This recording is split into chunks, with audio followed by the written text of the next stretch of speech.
what's good, YouTube? It's your boy Scooby. We got back with another video today. We got inside Tee Grizzley's 5,000 or whatever, however the fuck you pronounce that fucking number, generally heist. FBI is working to learn if 4 men arrested for a robbery at a local jewelry store are tied to similar crimes across the country. Why you don't fuck with me? Bro, you stole my shit! What I steal from you, bro? I'm about to send you your money back. Police say these 3 men walked into this Jarrett near a busy shopping area Tuesday night around 7 with hammers. That's crazy. Oh shit. I just can't believe that happened here. We checked their backgrounds and all 4 men are from Detroit. Alright, so somebody's life story that I've always appreciated was Tee Grizzley's. Consistently good rapper. I always look forward to hearing one of his verses. But Tee Grizzley's like he raps about real shit, but that's what makes him hella good. Like he raps stories. He does a story about what he actually did, even though like it's crazy. I think Tee Grizzley is like underrated. I ain't gonna lie. But a lot of people I don't think know his full story. This is a man who was destined for university, but somehow ended up in Kentucky on the floor with a gun pointed to his head in the middle of a jewelry heist, right? He was trying to pull off. So this particular story covers his younger days when he was casing out robberies spanning across multiple different states, and this iconic moment when a dude confronted him after the fact to yell at him for stealing his Xbox back in the day. You stole my fucking Xbox One, my fucking MacBook, my fucking iPhone. I had a wallet, had about $190 in that bitch. Oh, we're gonna get into all. Bro, that's crazy, bro. Bro, Tee Grizzley is like one of the crazy ass rappers that actually fucking like does like what he says. Okay, but first, let me show you my song of the day. This is Oreo J. Check him out.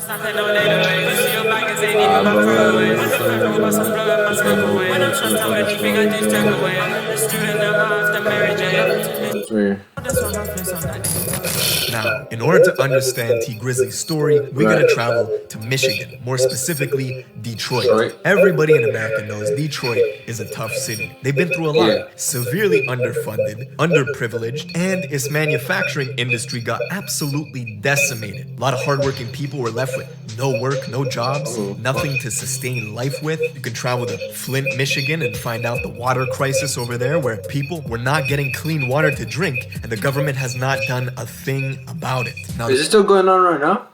That's crazy, bro. What? Look at the water. Dude, that shit looks like pee. Nah, bro. Y'all gotta move out of Flint, Michigan. The story of Detroit comes with harshness, and Tee Grizzley's story is no different, right? He grew up in a family of drug dealers. His mama was a drug dealer, his pops, his auntie, everybody around him was selling dope. But a lot of people, they see Tee Grizzley and they got him fucked up. This is a kid who was destined for university, getting accepted to major in finance, despite coming from an environment of material destitute. Now, just as Tee Grizzley was hitting that pivotal moment at the end of high school, his pops gets murdered. His mom's gets sentenced to 15 years in prison. And shortly after, Grizzley gets a letter in the mail telling him he gets accepted into Michigan State University. But tuition is like 15 grand a year. And some damn, I thought he got a free ride. Fuck, he can't pay for that shit. Damn, that's tough. I ain't gonna lie, that's tough as fuck. kids that get accepted into school don't even have the option to go. This was a big opportunity for Grizzley, so he went for it. But he knew he needed a job. And as you guys know, in order to get a job, you need experience. But in order to get experience, you need a fucking job. So Grizzley heads up to MSU. He invites one of his friends from his neighborhood to go up there and take part in some of the opportunities. And one day, this friend comes to him with 11 grand in his pocket. And Grizzly's like, yo, how did you get 11 grand? Whatever you're doing, I want in. It turns out the friend was doing B&Es, which is breaking and enterings. That's when they came up with this plan to basically ransack the dormitories on campus. They started systematically... Bro, he was sitting on campus?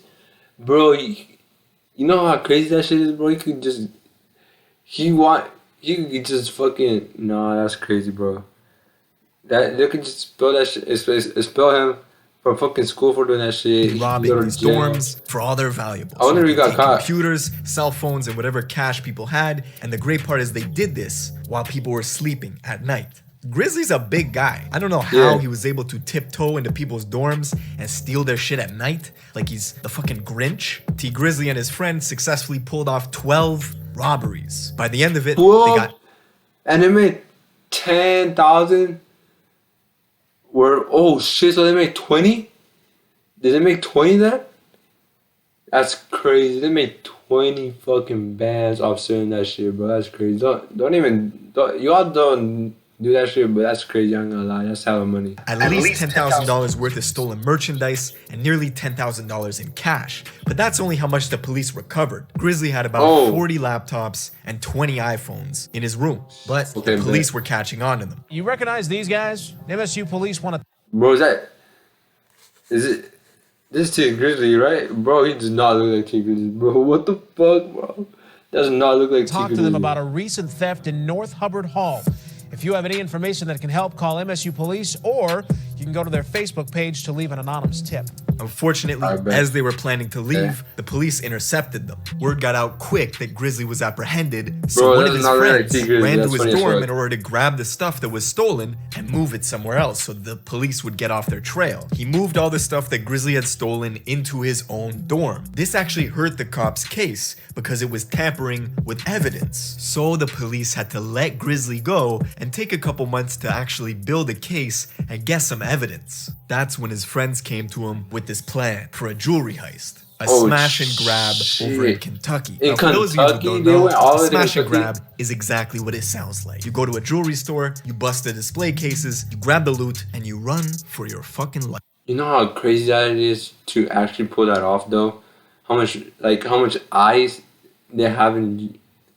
They have diamonds, like, bro, they become rich millionaires if they pull it off, bro. But that's not even worth it, though. At the time of this story, jewelry store robberies in the States resulted in losses of $66.5 million. Exactly what the fuck I was talking about. $66.5 million?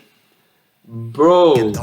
Just that year alone. God damn. Sounds like it works. So Grizzly, who already had an arrest warrant for his prior burglaries, decided, fuck it. I'm probably gonna need some lawyer money. If this goes well, I'll be able to pay for that, and financially I won't be ruined. So his plan was to go with his friend to Kentucky. They set up in these apartments, they stole a car, and the place that they were targeting was called the Castle. Now at the time they thought it was a jewelry store. Turns out it was actually a pawn shop, but they had this whole thing. Oh, bro, they got finesse.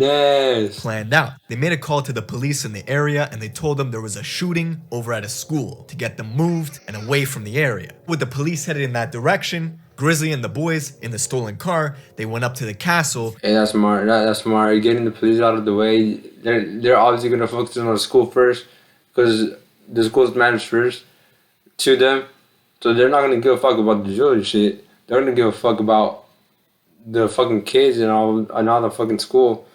They have all the time to fucking dip out. That's crazy, bro. That's a smart ass plan. I ain't gonna lie. Which they thought was a jewelry store, but it was actually a pawn shop. When they get there, they've got hammers in their pockets. They go in, and this is Kentucky. It's like 90 degrees out, and they're wearing hoodies. So the owner immediately confronts them and says, "Why are you wearing hoodies?" He tells them, "Oh, we're boxers, right? We're trying to lose weight." Smart move. Quick thinking. Yeah, smart. After a minute or two. Bro, these motherfuckers are smart as shit. I ain't gonna lie. They're smart. They're smart. Nobody's doing any action. So Grizzly immediately grabs the hammer, smashes some of the display case, and says, "Let's grab these Rolexes and let's get the fuck out of here." But just as they're gathering the loot, they hear, "Freeze!" One of the customers had a gun pointed directly at Tee Grizzley. Oh, I thought he was a cop. Was he a cop? Now, don't forget, this is Kentucky, so of course the customer had a gun, right? Of course he did. Now, it takes the police over an hour to come to this scene because they thought there was a shooting going on at the campus because Grizzly and them called them to tell them that. Yeah. Now, Grizzly was found guilty of the botched robbery, and they had to sit down and do some time in Kentucky, which, by the way, the prison in Kentucky is terrible, bro. It's one of the worst prisons in the US. And after he served time there, he had to go do time in Michigan for the dormitory burglaries. This made Grizzly into the man he is. He took this life story. First Day Out, the track that basically gave him a career. Bro, First Day Out was hella fire. Y'all haven't listened to First Day Out, I recommend it. And you should also listen to Robbery. Robbery is like one of my favorite songs right now. Robbery Part 1, Robbery Part 2 from Tee Grizzley.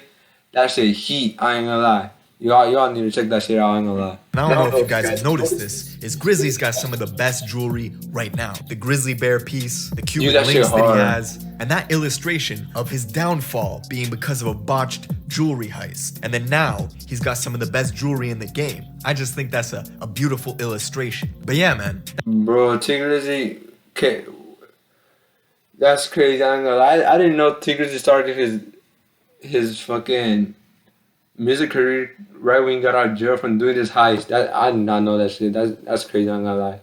That everybody was smart by doing all this shit, but nah, it's not worth it at the end of the day. Even though it worked out for Tee Grizzley, that's wild. I ain't gonna lie. That's wild. Alright, that's the end of the video. Please subscribe to the channel, like the video, and we out this bitch.